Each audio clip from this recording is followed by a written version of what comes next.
ಚಾಮುಂಡಿ ಬೆಟ್ಟದ ದೇವಸ್ಥಾನವನ್ನು ಕುರಿತು ಹೇಳುವುದಾದರೆ ಅದು ಕೇವಲ ಒಂದು ದೇವಸ್ಥಾನವಲ್ಲ, ಮೈಸೂರಿನ ಸಾಂಸ್ಕೃತಿಕ ಹೃದಯ, ಧಾರ್ಮಿಕ ತೀರ್ಥಕ್ಷೇತ್ರ ಮತ್ತು ಐತಿಹಾಸಿಕ ಪರಂಪರೆಯ ಪ್ರತಿಬಿಂಬವಾಗಿದೆ. ಮೈಸೂರಿನ ದಕ್ಷಿಣ ಪೂರ್ವ ಭಾಗದಲ್ಲಿ ಸಮುದ್ರ ಮಟ್ಟದಿಂದ ಸುಮಾರು 3489 ಅಡಿ ಎತ್ತರದಲ್ಲಿರುವ ಈ ಬೆಟ್ಟವು ದೂರದಿಂದಲೇ ಕಾಣಿಸಿಕೊಳ್ಳುತ್ತದೆ. ಮೈಸೂರು ನಗರವನ್ನು ಯಾವುದೇ ಕಡೆ ನಿಂತು ನೋಡಿದರೂ ಬೆಟ್ಟದ ತುದಿಯಲ್ಲಿ ನೆಲೆಸಿರುವ ಚಾಮುಂಡೇಶ್ವರಿ ದೇವಿಯ ಮಂದಿರವು ಭಕ್ತರ ಮನಸ್ಸಿಗೆ ಭಕ್ತಿ, ಶ್ರದ್ಧೆ ಹಾಗೂ ಹೆಮ್ಮೆಯನ್ನು ಮೂಡಿಸುತ್ತದೆ. ಪುರಾಣಗಳ ಪ್ರಕಾರ ಈ ಪ್ರದೇಶವನ್ನು ಒಮ್ಮೆ ಮಹಿಷಾಸುರ ಎನ್ನುವ ರಾಕ್ಷಸನು ತನ್ನ ಕ್ರೂರತೆಯಿಂದ ಆಳುತ್ತಿದ್ದನು. ಮಹಿಷಾಸುರನು ಮಾನವ ಮತ್ತು ದೇವತೆಗಳಿಗೆ ತಾಳಲಾರದ ಕಷ್ಟಗಳನ್ನು ಉಂಟುಮಾಡುತ್ತಿದ್ದನು. ದೇವತೆಗಳು ಒಟ್ಟಾಗಿ ದೇವಿಯ ಶರಣಾಗತವಾದಾಗ ಅಂಬೆ ಚಾಮುಂಡೇಶ್ವರಿ ಅವತರಿಸಿ ಭಯಾನಕ ಯುದ್ಧದಲ್ಲಿ ಅವನನ್ನು ಸಂಹರಿಸಿದಳು. ಈ ಯುದ್ಧ ನಡೆದ ಸ್ಥಳವೇ ಇಂದಿನ ಚಾಮುಂಡಿ ಬೆಟ್ಟ ಎಂದು ಹೇಳಲಾಗುತ್ತದೆ. ಅದೇ ಕಾರಣದಿಂದ ಮೈಸೂರು ನಗರಕ್ಕೂ ತನ್ನ ಹೆಸರನ್ನು ಮಹಿಷಾಸುರನ ಹೆಸರಿನಿಂದಲೇ ಪಡೆಯಲಾಗಿದೆ. ಮಹಿಷನ ಊರು ಎಂದದ್ದು ಕಾಲಕ್ರಮೇಣ ಮೈಸೂರು ಆಗಿದೆ. ಇಂದಿಗೂ ಬೆಟ್ಟಕ್ಕೆ ಹತ್ತುವ ದಾರಿಯಲ್ಲೇ ದೊಡ್ಡ ಕತ್ತಿಯನ್ನು ಹಿಡಿದ ಮಹಿಷಾಸುರನ ಭವ್ಯ ಪ್ರತಿಮೆ ಪ್ರತಿಯೊಬ್ಬ ಪ್ರವಾಸಿಗನಿಗೂ ಆ ಕಥೆಯನ್ನು ನೆನಪಿಸುತ್ತದೆ. ದೇವಾಲಯದ ವಾಸ್ತುಶಿಲ್ಪವನ್ನು ನೋಡಿದರೆ ಅದರಲ್ಲಿ ದ್ರಾವಿಡ ಶೈಲಿಯ ಸೌಂದರ್ಯವನ್ನು ಕಂಡುಬರುವುದು. ಎತ್ತರವಾಗಿ ನಿಂತಿರುವ ಗೋಪುರವು ಅದ್ಭುತ ಶಿಲ್ಪಕಲೆಯೊಂದಿಗೆ ಅಲಂಕರಿಸಲ್ಪಟ್ಟಿದೆ. ಒಳಗಡೆ ಚಾಮುಂಡೇಶ್ವರಿ ದೇವಿಯ ಮೂರ್ತಿ ಅಲಂಕರಿಸಲ್ಪಟ್ಟಿದ್ದು ಹೂವಿನ ಆಭರಣಗಳ ಹಾಗೂ ಅಲಂಕಾರಗಳೊಂದಿಗೆ ಭಕ್ತರನ್ನು ಆಕರ್ಷಿಸುತ್ತದೆ. ಬೆಟ್ಟದ ಮಧ್ಯಭಾಗದಲ್ಲಿ ಏಕಶಿಲೆಯಿಂದ ನಿರ್ಮಿಸಲಾದ ಬೃಹತ್ ನಂದಿ ಪ್ರತಿಮೆ ವಿಶೇಷ ಆಕರ್ಷಣೆಯಾಗಿದೆ. ಈ ನಂದಿ ಸುಮಾರು 16 ಅಡಿ ಎತ್ತರ, 25 ಅಡಿ ಉದ್ದ ಹೊಂದಿದ್ದು ಇದು ಭಾರತದ ಅತ್ಯಂತ ದೊಡ್ಡ ಏಕಶಿಲಾ ನಂದಿಗಳಲ್ಲಿ ಒಂದಾಗಿದೆ. ಚಾಮುಂಡಿ ಬೆಟ್ಟಕ್ಕೆ ಕಾಲ್ನಡಿಗೆಯಲ್ಲಿ ಹತ್ತುವ ಅನುಭವವೇ ಭಕ್ತರಿಗೆ ಒಂದು ತಪಸ್ಸಿನಂತಿದೆ.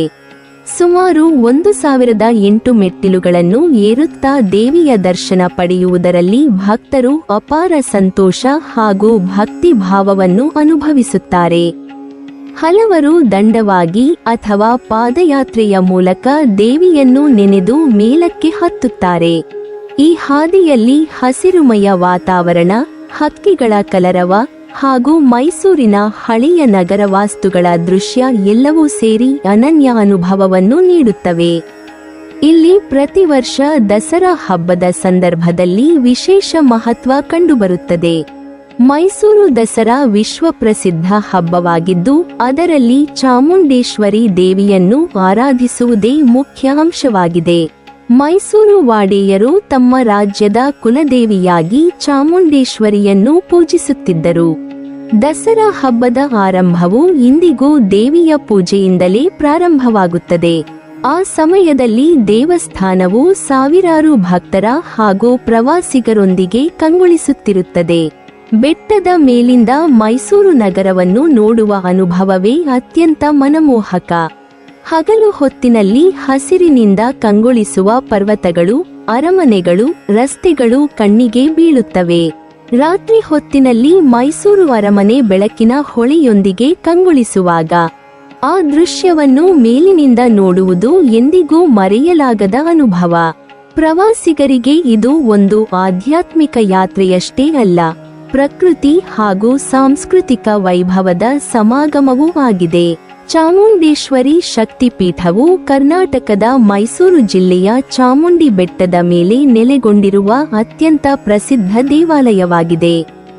ಈ ಶಕ್ತಿಪೀಠವು ಪುರಾಣಗಳಲ್ಲಿ ಉಲ್ಲೇಖವಾಗಿರುವ ಅಷ್ಟದಶ ಶಕ್ತಿಪೀಠಗಳಲ್ಲಿ ಒಂದಾಗಿ ಪರಿಗಣಿಸಲ್ಪಟ್ಟಿದೆ. ಇಲ್ಲಿ ಚಾಮುಂಡೇಶ್ವರಿ ದೇವಿಯನ್ನು ಮಹಿಷಾಸುರಮರ್ಧಿನಿ ಎಂದೇ ಹೆಚ್ಚು ಪ್ರಸಿದ್ಧಳಾಗಿದ್ದಾಳೆ. ಮಹಿಷಾಸುರನು ಅಸುರರ ರಾಜನಾಗಿ ಮಾನವಲೋಕಕ್ಕೂ ದೈವಲೋಕಕ್ಕೂ ತೊಂದರೆ ನೀಡುತ್ತಿದ್ದಾಗ ಅಂಬೆ ತನ್ನ ಪರಾಕ್ರಮದಿಂದ ಅವನನ್ನು ಸಂಹರಿಸಿದ ಕಥೆಯೇ ಈ ಕ್ಷೇತ್ರದ ಮೂಲ. ಮೈಸೂರು ಎಂಬ ಹೆಸರೇ ಮಹಿಷಾಸುರನ ಹೆಸರಿನಿಂದ ಬಂದಿದೆ ಎಂಬುದು ಜನಪ್ರಚಲಿತ ನಂಬಿಕೆ. ಚಾಮುಂಡೇಶ್ವರಿ ದೇವಿಯನ್ನು ಮೈಸೂರು ಒಡೆಯರು ತಮ್ಮ ಕುಲದೇವಿಯಾಗಿ ಆರಾಧಿಸುತ್ತಿದ್ದರು. ದಸರಾ ಹಬ್ಬದ ಸಂದರ್ಭದಲ್ಲಿ ಇಂದಿಗೂ ರಾಜ್ಯೋತ್ಸವವು ದೇವಿಯ ಪೂಜೆಯಿಂದಲೇ ಪ್ರಾರಂಭವಾಗುತ್ತದೆ. ಇದರಿಂದ ದೇವಾಲಯಕ್ಕೆ ಸಾಂಸ್ಕೃತಿಕ ಮಹತ್ವ ಕೂಡ ಹೆಚ್ಚಾಗಿದೆ. ದೇವಾಲಯವು ದ್ರಾವಿಡ ಶೈಲಿಯ ವಾಸ್ತುಶಿಲ್ಪದಲ್ಲಿ ನಿರ್ಮಾಣವಾಗಿದ್ದು, ಎತ್ತರವಾದ ಗೋಪುರ, ಅಲಂಕಾರಿಕ ಶಿಲ್ಪಗಳು ಮತ್ತು ಸೊಗಸಾದ ಕಲಾಕೃತಿಗಳಿಂದ ಅಲಂಕರಿಸಲಾಗಿದೆ. ಒಳಗಡೆ ಚಾಮುಂಡೇಶ್ವರಿ ದೇವಿಯ ಕಲ್ಲಿನ ಮೂರ್ತಿ ಆಭರಣ ಹಾಗೂ ಹೂವಿನ ಅಲಂಕಾರಗಳಿಂದ ಶೋಭಿಸುತ್ತಿದ್ದು, ಭಕ್ತರ ಮನಸ್ಸಿಗೆ ಭಕ್ತಿ ಹಾಗೂ ಭರವಸೆಯನ್ನು ತುಂಬುತ್ತದೆ. ಶಕ್ತಿಪೀಠವೆಂಬ ನಂಬಿಕೆ ಪ್ರಕಾರ ಸತಿಯ ದೇಹದ ಅಂಗಗಳು ಭೂಮಿಯ ವಿವಿಧ ಭಾಗಗಳಲ್ಲಿ ಬಿದ್ದವು. ಚಾಮುಂಡಿ ಬೆಟ್ಟದಲ್ಲಿ ಬಿದ್ದದ್ದು ಸತಿಯ ಕೂದಲು ಎಂದು ಪರಿಗಣಿಸಲಾಗುತ್ತದೆ. ಆ ಕಾರಣದಿಂದಲೇ ಈ ಸ್ಥಳವನ್ನು ಶಕ್ತಿಪೀಠವೆಂದು ಗೌರವಿಸಲಾಗುತ್ತದೆ. ಶಕ್ತಿಪೀಠದಲ್ಲಿ ದೇವಿಯ ಆರಾಧನೆಯು ಅತ್ಯಂತ ಪವಿತ್ರವೆಂದು ಪರಿಗಣಿಸಲಾಗಿದ್ದು, ಭಕ್ತರು ತಮ್ಮ ಸಂಕಷ್ಟಗಳನ್ನು ಪರಿಹರಿಸಲು ಹಾಗೂ ಆಶೀರ್ವಾದ ಪಡೆಯಲು ಇಲ್ಲಿಗೆ ಆಗಮಿಸುತ್ತಾರೆ.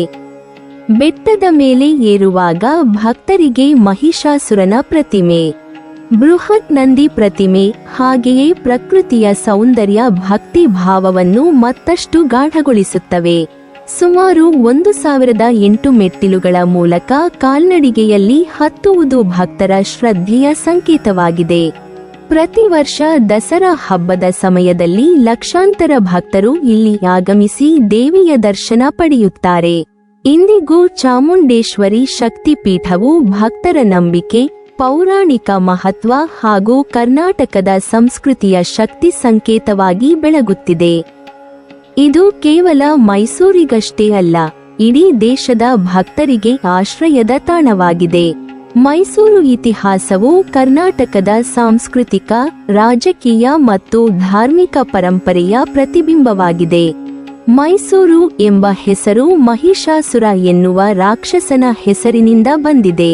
ಪುರಾಣಗಳ ಪ್ರಕಾರ ಮಹಿಷಾಸುರನು ಈ ಪ್ರದೇಶವನ್ನು ಆಳುತ್ತಿದ್ದನು. ಅವನ ಕ್ರೂರತೆಯಿಂದ ಮಾನವರು, ದೇವತೆಗಳು ತೊಂದರೆ ಅನುಭವಿಸುತ್ತಿದ್ದಾಗ ಅಂಬೆ ದೇವಿ ಅವನನ್ನು ಸಂಹರಿಸಿದಳು. ಆ ಸ್ಥಳವೇ ಇಂದಿನ ಚಾಮುಂಡಿ ಬೆಟ್ಟ. ಅಲ್ಲಿ ಚಾಮುಂಡೇಶ್ವರಿ ದೇವಿ ನೆಲೆಸಿದ್ದಾಳೆ. ಇದೇ ಕಾರಣದಿಂದ ಈ ನಗರಕ್ಕೆ ಮಹಿಷನ ಊರು ಎಂದು ಹೆಸರು ಬಂದು ಕಾಲಕ್ರಮೇಣ ಅದು ಮೈಸೂರು ಎಂದಾಯಿತು.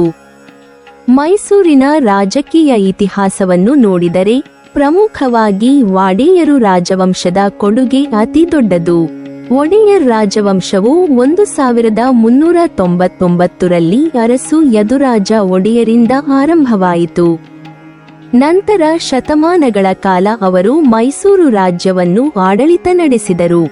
ಒಡೆಯರ ಆಡಳಿತದಲ್ಲಿ ಮೈಸೂರು ಒಂದು ಸಣ್ಣ ಸಂಸ್ಥಾನದಿಂದ ಪ್ರಬಲ ರಾಜ್ಯವಾಗಿ ಬೆಳೆದಿತು.